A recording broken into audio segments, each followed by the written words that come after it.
Swayam Prabha. Digital India. Educated India.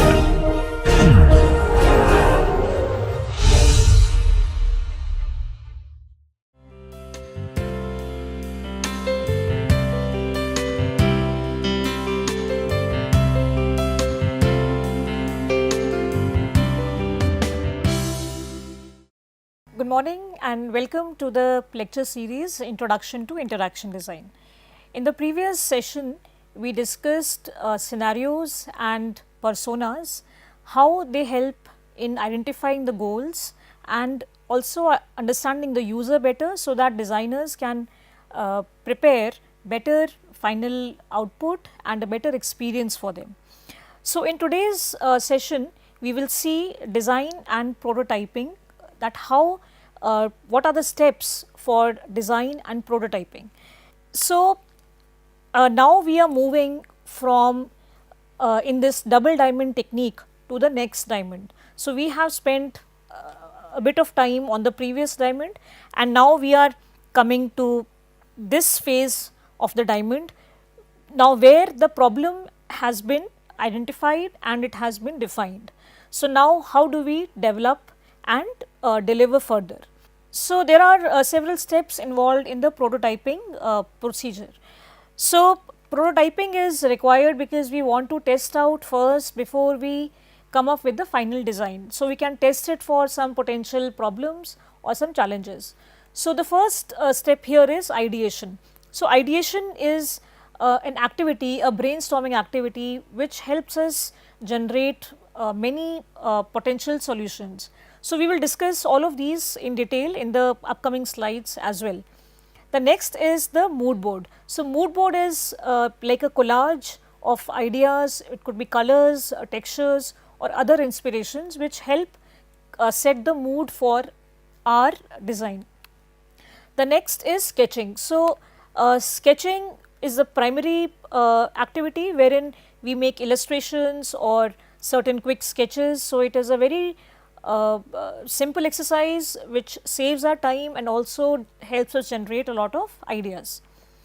Information architecture can be understood like a hierarchy of how the architecture of our design. So, for example, if we are designing an application, a mobile application, then what will be the architecture of it? So, how will the user access it and what are the steps that they will be taking?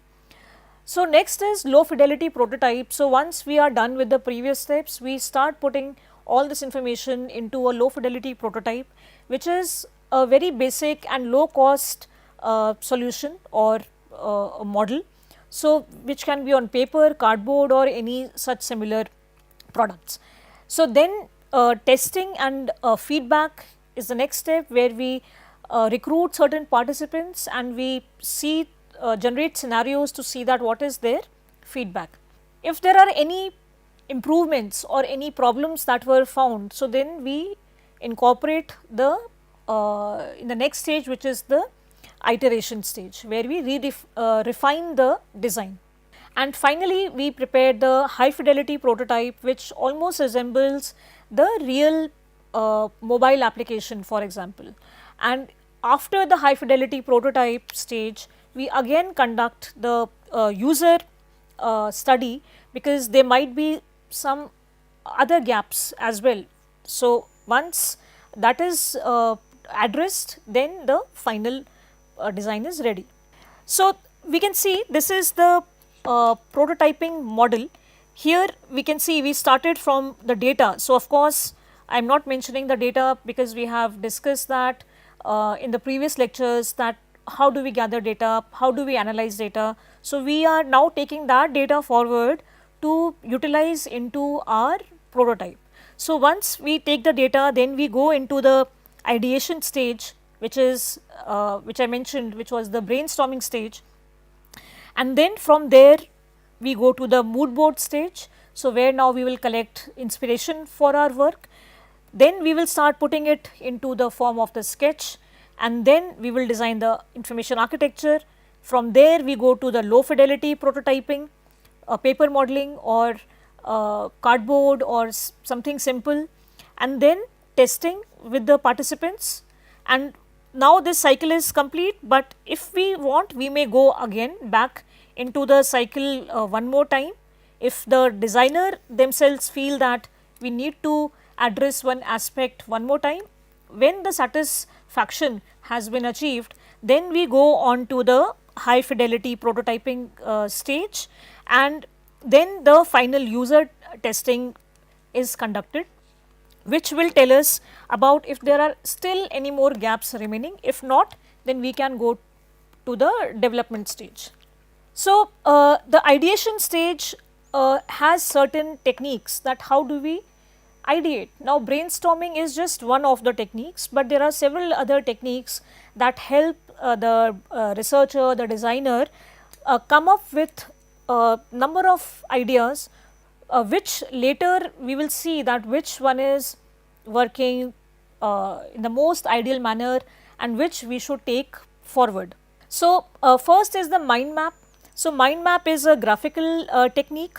So, we can see here, like if this is the problem, then this is in the middle of the page. So, we write the problem in the middle of the page, and then we write the solution and ideas that may come to the mind on the same page. So, it is like we are branching out into what can be the possible solutions, and then we connect those together with the help of connectors and then also nodes. So, it is similar to say maybe a map of a city. So, where we have a one central business district, and then there are certain other areas, smaller pockets which are connected to it. So, similarly this is the mind map for the problem that we need to find the solution for. The next technique is brainstorming. So, brainstorming is activity that one can use in a small group or a large group, and what is the beauty of this particular method is that all types of opinions are welcome. So, here there is no type of pulling someone down or laughing at some idea, because every idea is considered to be important and every idea is welcome. So, this is a nice safe space, a safe activity where even the craziest of ideas is welcome, and people do not shy away from participating in this activity. Now, next is brain writing. So, brain writing is also quite similar to the brainstorming activity. So, here the participants write down their ideas on the paper, and then after a few minutes they pass this paper to the other participant. Then that participant will elaborate, they will write something in connection with the previous idea, and then the same paper will go to the next participant and so on. So, after a few minutes this paper is collected, and then this paper is then posted for a discussion, because now everybody can see that all the different ideas that were generated from the brain of all the people who were present in that room. Now, storyboarding can help bring a situation to life. So, it can show what happens over time and explore the dynamics of the situation. So, we can use storyboarding technique to empathize with people better and to also understand their lives a little better. So, it is like putting the story together on a board. So, we can draw out these stories. So, in the past few lectures also we saw that how stories communicate the information in a very efficient manner, and people are able to memorize them, because story is something that we have been listening to since we were children from our grandmothers, and then it is a nice way to retain in our memory. So, when we put down somebody's story, so their pain points are expressed, and we can then actually empathize that at this stage what were the challenges, at the next stage what happened, how the people treated him, or whatever the case may be. So, storyboarding is a visual representation of the particular participant or the particular problem that we are dealing with. Now, provocation is a lateral thinking technique which challenges the status quo and allows us to explore new realities in an extreme degree. So, lateral thinking distances itself from the classic method from problem solving, where we work out the solution step by step, but in this particular method we may not follow the step by step steps of problem solving, but we may deviate from it, and we may find inspiration from a very unknown source altogether. So, now mood board is like I said, it is a visual representation, it is a collage of different images. So, we can take inspiration. Now a very simple inspiration can be from a magazine or from some newspaper, some article. We can go on the web and get some pictures. So, we can put up some it in the hierarchy of colors or textures. So, mood board helps us to communicate that what will be the mood of our product. So, it helps us set the mood. So, whether it will be enthusiastic, whether it is, say, if it is regarding a meditation or some kind of similar technique, then maybe we want to represent calmness, then we will use certain colors. If we want something to be maybe say adventure sports, then it will have more energy, it will have more enthusiasm. So, what colors, what textures will help in doing so. So, that is important, and this serves as a source of inspiration for the designers to come up with an atmosphere which is cohesive. So, something which something where we do not have different moods for the same idea, but everything needs to come together. So, even the font style, if it is calm, then what kind of font we will use. So, even those details will be important here. So, this provides a visual interest, it also sets the mood, then it helps in collaboration.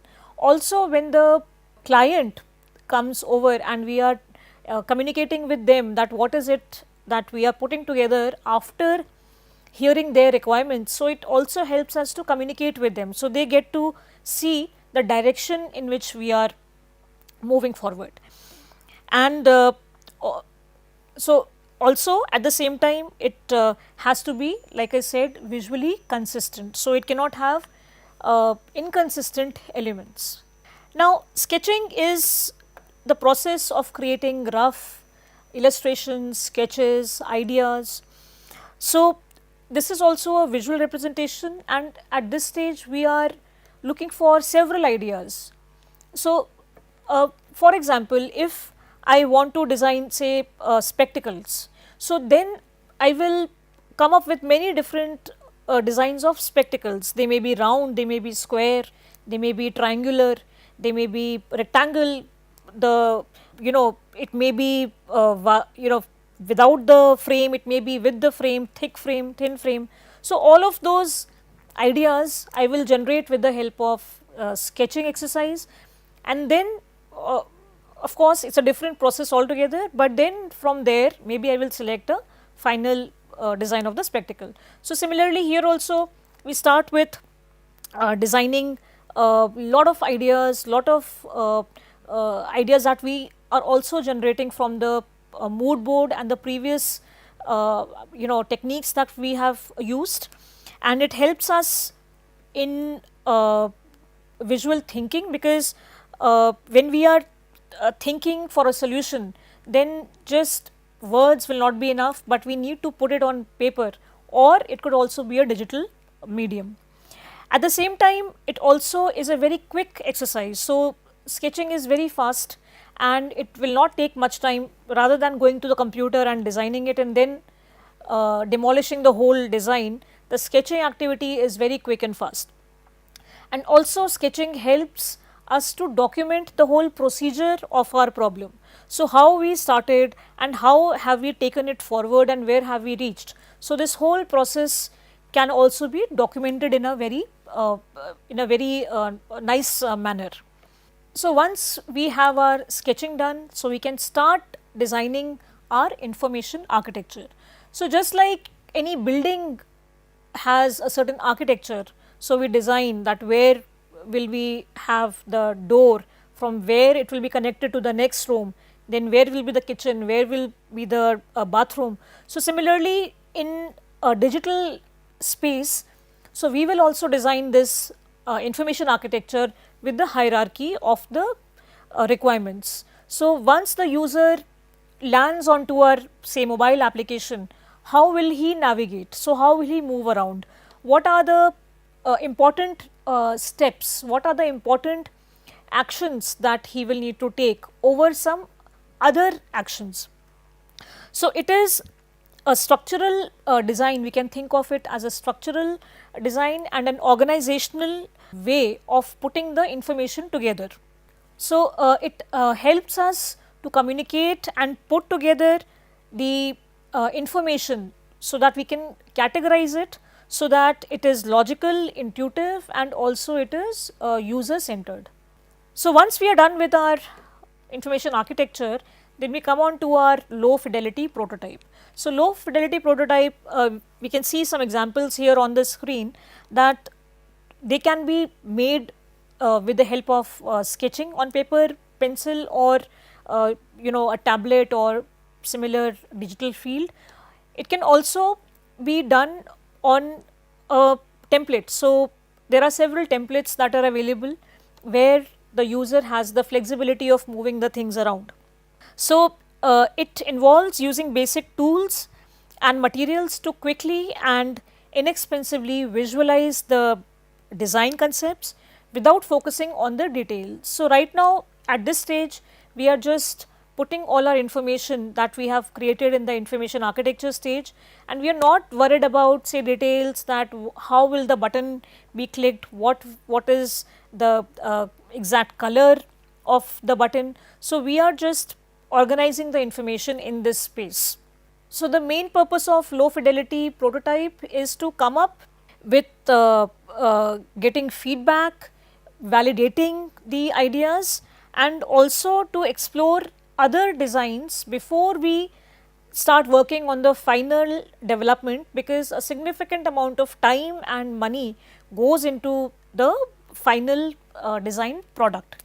So, for testing and feedback, this is a very crucial component when it comes to the design process, and it helps us evaluate and refine the design solutions. So, here we recruit participants, and then like you can see in the image here that the cards or the template of the mobile application is being placed in front of the participant. So, now it's like a little act that we are going to work on. So, wherein the landing page or the first page of the website or the application is presented to the participant, and then he is given a certain task.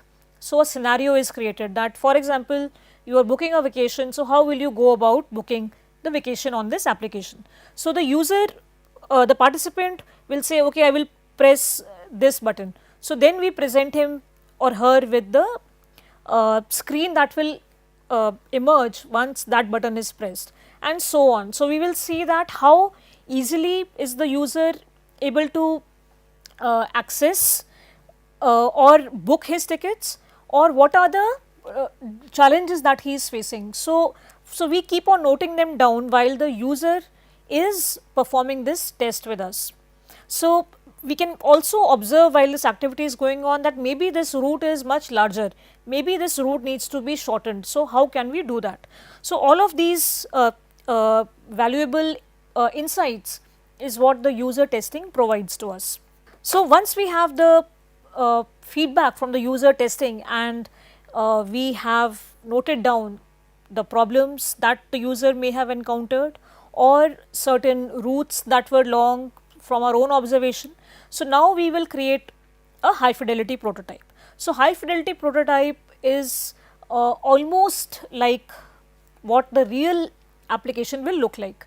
So, now we have techniques, softwares like Figma and many others, wherein we can actually create a demo application that if we press, how will we go to the next page, or how do we enter our name and then click OK, and what happens next. So, we can see that almost like a real final developed product. So, it provides the user a more detailed experience, a more immersive experience, because the user feels like he or she is actually using the final prototype or final design. Now we use Sketch or Adobe XD or Figma, which is a collaborative tool. So, some of these softwares are used to design these high fidelity prototypes. So many steps, like we have seen that there is an exhaustive list of steps. So, sometimes user testing may be overlooked, but user testing and feedback, the final one after the high fidelity prototype, is something that one should not miss. So, it is crucial to the performance and success of final application, and it is something that we should be doing throughout the process. So, there is no such rule that only once this step is done we can conduct a user testing. Whenever the designer may feel that I need to get this assessed or checked, so at that time the user testing can be conducted. So, overall the user testing process helps us eliminate any kinds of problems or any kind of bugs that there may be in the system, and also to optimize the user experience for the application.